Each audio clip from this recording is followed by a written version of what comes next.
Perkenalkan, saya Widya dengan NIM 324301333. Perkenalkan, saya Gia dengan NIM 324301139. Perkenalkan, saya Rosa dengan NIM 324301155. Perkenalkan, saya Marsha dengan NIM 32430149. Perkenalkan, nama saya Jovanka dengan NIM 324301194. Perkenalkan, saya Dian dengan NIM 324301195. Perkenalkan, saya Monica dengan NIM 324300175. Pernah nggak sih kamu merasa takut untuk menyuarakan pendapat kamu? Mungkin karena khawatir takut dikritik atau takut dijauhin? Kalau iya, kamu nggak sendiri nih. Fenomena ini sering banget disebut dengan spiral of silence, salah satu teori komunikasi yang dicetuskan oleh Elizabeth Newman. Nah, kelompok kita di sini bakalan ngejelasin apa itu spiral of silence. Teori spiral of silence menjelaskan bahwa bagaimana individu cenderung untuk menyembunyikan pendapat atau pandangan mereka yang bertentangan dengan mayoritas, terutama dalam konteks opini publik. Ketika seseorang memilih untuk diam dalam mengungkapkan pendapatnya karena tidak sesuai dengan mayoritas, dengan harapan untuk menghindari isu sosial atau konflik. Latar belakang teori spiral of silence ini dari seorang ilmuwan komunikasi asal Jerman yang bernama Elisabeth yang suka mengamati fenomena sosial.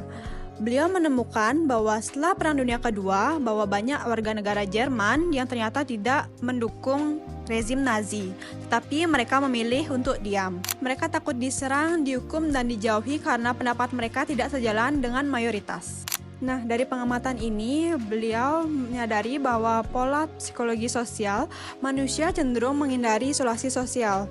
Karena di saat mereka menyadari bahwa pendapat mereka minoritas, maka mereka akan memilih untuk menyembunyikan pendapat mereka. Jadi, penjelasan tersebut merupakan latar belakang dari teori spiral of silence. Di era digital yang semakin berkembang, media sosial adalah ruang utama masyarakat dalam menyampaikan pandangan mereka dan opini mereka mengenai isu-isu politik yang ada di Indonesia. Mahasiswa sebagai kelompok yang intelektual dan agen perubahan sosial mempunyai peran penting dalam dinamika politik nasional tersebut. Namun ternyata dalam praktiknya tidak semua mahasiswa merasa bebas dan berani untuk mengekspresikan pandangan politiknya secara terbuka di ruang digital. Nah, untuk itu kami mencoba melakukan wawancara dengan mahasiswa-mahasiswa yang ada di kampus Undiknas. Permisi Kak, boleh minta waktunya sebentar untuk wawancara? Boleh. Sebelumnya atas nama siapa ya? Nama saya Tio, Dari prodi apa? dari Prodi Manajemen. Dengan Kak Excel, akuntansi. Aku Isna dari program studi Ilkom. Nama saya Imadan Tanada, biasa dipanggil Ananta, dari Prodi Bisnis Digital. Nama saya Tantri dari jurusan akuntansi. Nama aku Kiran, dari jurusan informatika, teknik dan informatika. Nama aku Putri, aku dari prodi manajemen. TikTok sama Instagram ya. Media sosial yang saya gunain itu Instagram. IG, WA, sama TikTok. Instagram. Ya, Twitter juga, Instagram juga, TikTok juga pastinya. Media sosial yang sering aku gunain sih biasanya buat komunikasi itu WhatsApp, terus buat entertain atau menghibur tuh mungkin Instagram sama TikTok. Twitter atau disebut dengan X, sekarang ada Instagram.